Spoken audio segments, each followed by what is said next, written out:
Psst, hey! Want to learn how to control time with help from a soul-tie turtle? Well, you have come to the right video. Welcome to Fresh Pack.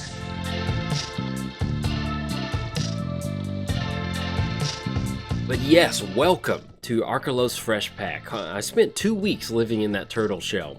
And let me tell you something, soul-tie turtles are very stinky. They travel to some stinky places. I'm excited to be back. My family's excited to see me. You know, being away from my family for 2 weeks is a pretty long time. So I'm excited to be back and recording this video. So let's go talk about Archelos Lagoon Mystic. We have one colorless, black, green, and a blue. As long as Archelos is tapped, other permanents enter the battlefield tapped. As long as Archelos is untapped, other permanents enter the battlefield untapped. So basically, the way this works is whether you're playing something, your opponent's playing something, if Archelos is untapped, that's going to come into play untapped, regardless of it saying, hey, this enters the battlefield tapped. If Archelos is tapped, you're going to force their lands to come into play tapped. You're going to force their creatures to come into play tapped. This is definitely a unique take for soul-tie. I'm really excited to try this deck out. There's a lot of different ideas I kind of have floating around, but kind of using this card as a way, almost as like a gatekeeper for the rest of the game. Being able to force your opponent's lands to come into play tapped is going to be a wonderful feeling. It's going to allow you to get ahead on mana very quickly. It's going to allow you to do things quicker than your opponent, which is going to allow you to win the game, hopefully quicker than your opponent. Now you can go stacks effects where you have a lot of controlling effects. I'm not covering in this video because I like to kind of put out fun, casually competitive commander stuff. You know, I'm not building hyper CDH basically. So if you want to look into stacks effects, type in Archelos stacks. There's going to be a ton of resources for that. But stuff like Winter Orb, different things like that, I'm not covering it because it's going to be a little bit heavier stacks. Plus, I don't really enjoy that format. I don't playing against stacks. It's there. It's in Magic, but it's not my cup of tea. Now, one of the best ways to make sure that Archelos is tapped down whenever you want it is by using some sort of tap effect, mana tap effect. So that's going to be Earthcraft, Cryptolith Rite, Karametra's Favor, Holdout Settlement, Survivor's Encampment. All of these are going to give you the option to instantly tap down Archelos. Let's say that we need to use it for mana on our turn. We do everything that we go for. Then we tap it down at the end of the turn. That's going to force everything else to come into play tap once you pass the turn around the table. The other good thing is that it is very hard to respond to a mana ability. You know, use Earthcraft, Holdout Settlement. These are all instant speed actions that can't be responded to. So doing your opponent's upkeep, if you want to tap down Archelos, that's going to force their stuff to come in. You don't have to worry about an activation or anything like that. So as far as reliably making sure that Archelos is tapped or untapped when you want it to, this is going to be some of the best ways to do that. There's other stuff out there. We're going to talk about that during the video. But if you want reliability, run this package right here. There's also some really good artifacts. We have the Honor-Worn Shaku, Paradise Mantle, and Springleaf Drum. Once again, hitting on that mana theme, it's easy to activate, it gives you a head on mana, and it helps you control the game whenever you want. Moving on to the grab bag for Archelos, this is going to be the cards that you don't have to run all of these in here, but you probably want to run some variation of these. Freed from the Real and Aura, these are going to give you that same instant speed tap and untap activation. The mana abilities don't give you the ability to untap, but I can't really see yourself wanting to untap Archelos. I mean, other than if you're going for a combo or something like that, because the main effect is once we have Archelos tapped and we pass the turn, then all their stuff enters the battlefield tapped, so that's going to be good for us. So unless you're trying to go for some untap tap shenanigans, you probably don't have to run these, but they're still going to be good. And they give you that same ability. Same thing with Manamo. It's a little bit situational. You could probably pass on it if you wanted to, but it's going to give you that extra, you know, just spreading out your tap and untap abilities across multiple sources is always a good thing in a commander. Now, of course, Larry David's Disc. This is going to be an instant speed 5-mana Wrath, especially if Archelos is untapped. You can cast it for 4, and then you have a 1-mana activation to destroy everything. Very good. Larry David's Disc is a joke on my channel, too, so I'll explain it at a later point. And also, Opposition.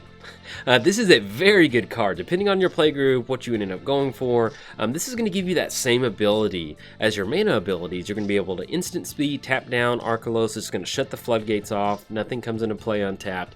And then you're still going to be able to tap something down. So even if they untap one of their creatures at a later point, you can still use opposition to tap it down. So these are, you don't have to run all of these in your Archelos deck, but at least just grabbing a few of these wouldn't be a bad idea for your deck building. Now, there's also some really good cards that take advantage of either tapping down Archelos or taking advantage of our opponent's stuff being tapped. So there's Sprout Swarm. You can use Convoke to tap down Archelos at instant speed. I did look through all the Sultai Convoke cards, and kind of stretching it if you go super heavy on Convoke. And so pretty much Sprout Swarm would be the only one that I would run, just because you have that buyback. You have that repeated reliability of being able to tap down Archelos.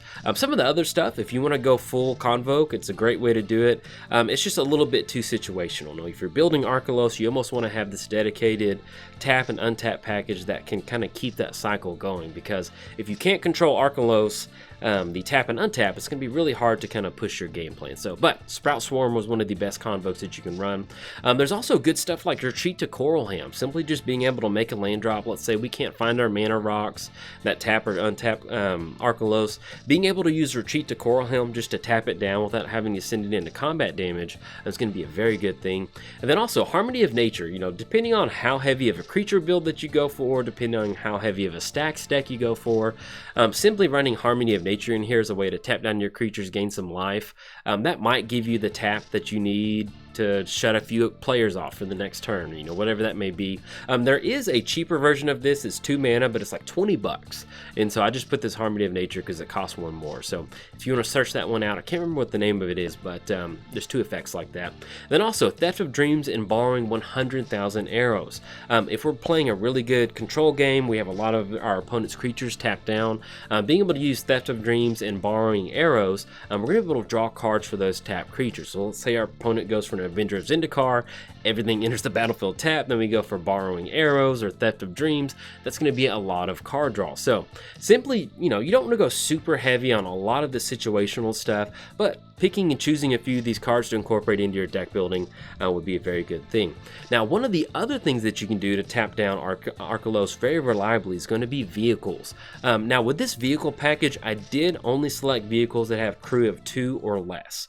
The main reason for that is, let's say that you don't have your mana that tap down Archelos, you draw into a vehicle and it costs 3 to crew, and for some reason you only have Archelos on the battlefield. If you're going to be running a vehicle in your deck other than going like heavy Sultai vehicles, I would highly recommend that if it's just Archelos in the vehicle on the battlefield, you can crew it up to tap down Archelos, simply because you know, it's almost like a dead card. If it's just Archelos and a crew 3 or more, it's kind of missing the purpose, because some of these vehicles they're not the strongest cards out there, but as far as being reliably being able to tap down Archelos, very good to use. Smuggler's Copter and Aethersphere Harvester, those will still get you some incremental value as the game goes on. Now, where Archelos really shines is ramp. We have Splendid Reclamation, Scape Shift, Boundless Realms. These are almost like free real estate. I mean, you can simply just have Archelos untapped, go for a Splendid Reclamation, you're in Sultai, you have Life from the Loam, you're probably going to be doing a lot of dredging. So being able to bring all those lands onto the battlefield untapped is going to really allow you to do some busted stuff. As I've built this Archelos deck, or at least kind of built the outline of what I want to build, I'm just coming across like this Sultai Storm. I think that'd be a lot of fun, you know, being able to take advantage of Splendid Reclamation, you know, using Scape Shift to sacrifice those lands, add that mana to come into play untapped. You can immediately use that mana. Boundless Realms for a bunch. I mean, there's just a lot of possibilities where you can get ahead on mana. Even stuff like 3 Visits, which has finally been reprinted. It's not like a $100 card. It's going to be reprinted in Commander Legends, which is very nice. I put a lot of deck lists out, and people are like, why are you running 3 Visits? I was like, well, it's like 5 cents on Magic Online. So they're reprinting it, so you can have access to a 2 mana Forest card tutor. But these essentially equate to 1 mana, put a Forest on the battlefield. You know, it's going to come into play untapped, and you're going to be able to use that instantly. Now there's a few other land cards that you can utilize, like instant speed, you know, put X amount into the battlefield tapped. You don't want to go super heavy on those. Just keep it kind of low to the ground with your ramp, because that's really going to help you get to Archelos, and then as you keep playing those low to the ground ramp spells, really just kind of help you build up that mana. You know, if you kind of bank on Boundless Realms as a ramp spell, it's a little late in the game to go for that. So 3 visits, stuff that's 2 or 3 or less, you're just really going to get some nice card advantage, and especially at sorcery speed. You kind of want to keep that in mind, because you're going to be able to get that land into play on your turn, and that way if you need to tap down Archelos, you don't have to worry about instant speed land tutoring, because there's a couple, there's like a Nissa one, and then something else that allow you to instantly search for a basic. So sorcery is going to be where it's at. So moving on to mana rocks, there's also kind of a selection of mana rocks that you can run here that take advantage of entering the battlefield tapped normally. Nyx Lotus, Firemine Vessel, Empowered Auto Generator. These are going to be great mana rocks that you can run in your deck and not really worry about any sort of drawback. Now there are lands that enter the battlefield tapped that you can immediately take advantage of. The thing with these are, they're great late game. You're going to be very happy to see these late game, or once you have Archelos on the battlefield. If you don't have Archelos on the battlefield, these are going to feel very clunky. So if you're going to run any of these stuff that enter the battlefield normally tapped but untapped and gives you some nice advantage, I'd run the artifacts, but I would maybe just kind of pick one of these lands. There's other lands that you can use, bounce lands, different things like that. The only thing is, if you have so many of these effects that normally count on entering the battlefield tapped, you don't have Archelos out there, it's not going to make for a fun gameplay experience. So maybe just something like if I'm going to run anything, it's going to be Mystic Sanctuary. You know, there's going to be a couple times where maybe you keep a 2-lander hand or a 3-lander hand, and then Ripping Lotus off the top. I mean, it's just kind of one of those. You don't want to get too cute with all the enter the battlefield tap lands. Run a couple in there, but if you get too cute, it's going to make the overall experience not fun. Trust me, I know from deck building experience, if you go way overboard on something like that, it can make it to where nothing gets done.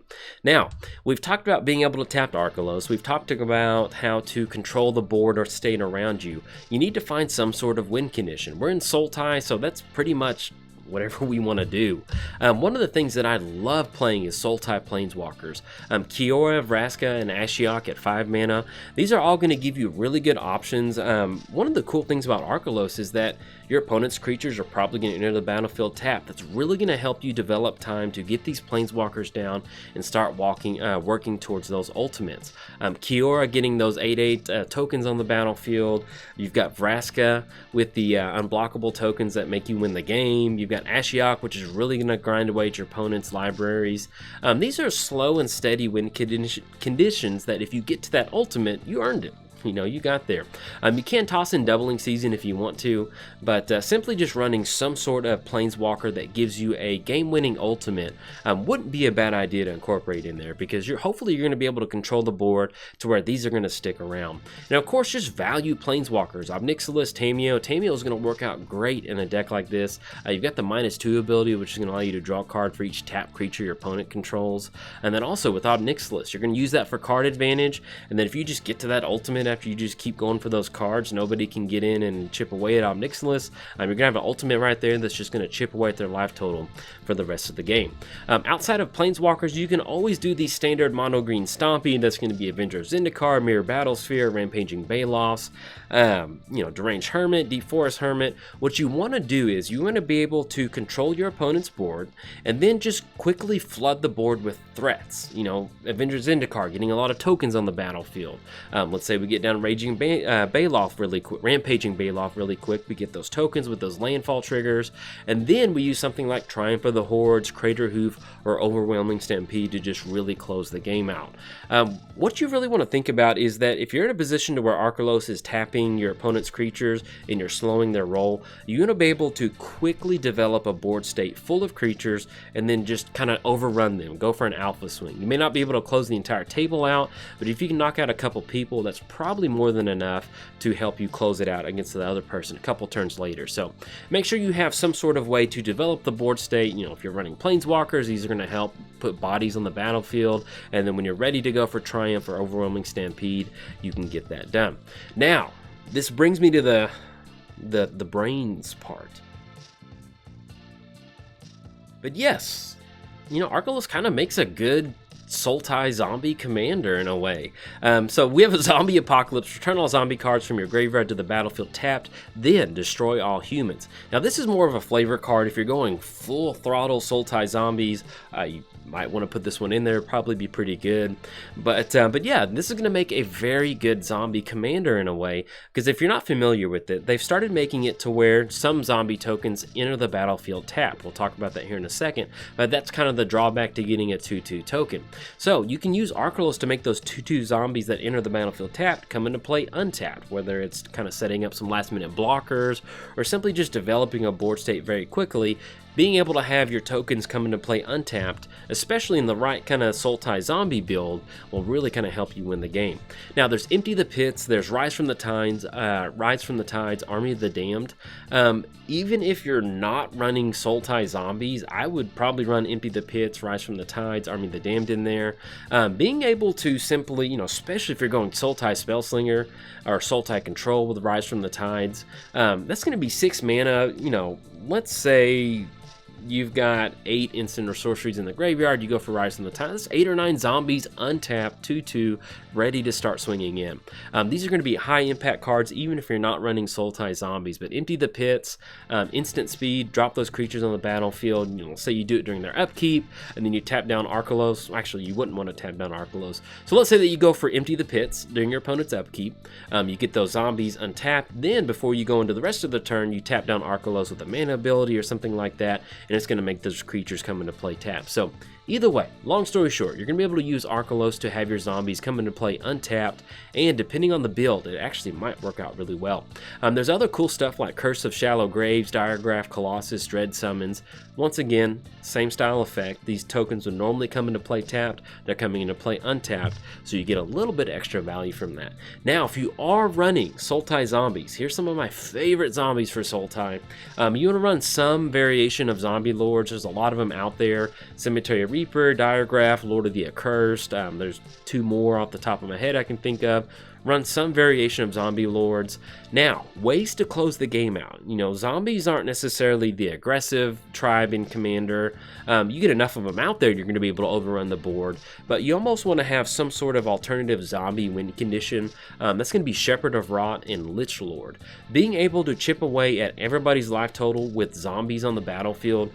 Like, basically, with Shepherd of Rot, the way to play this is, especially if you're going Sultai zombies, with Shepherd of Rot, as long as your life total is a couple points ahead of your opponent's life totals, being able to get those activations, it's kind of like if the ship is sinking, as long as you're the last one off the ship, you got off the ship, you won, that's what matters. So Shepherd of Rot could be very potent in an Archelos deck, especially if you're kind of controlling the board state, getting a lot of zombies out. It allows you to almost direct combat, but you're dealing damage to everybody once you go for the activation, but it allows you to just build up this board state, start chipping away at opponents' life totals. Say if you have planeswalkers out there, you can start working towards those ultimate. It just kind of puts a clock on your opponent, and it's just low investment for you. It's a 2 mana creature that you can just tap turn after turn, so that's a very good thing to have, and especially if you're running tap and untap shenanigans, Shepherd of Rot's pretty good.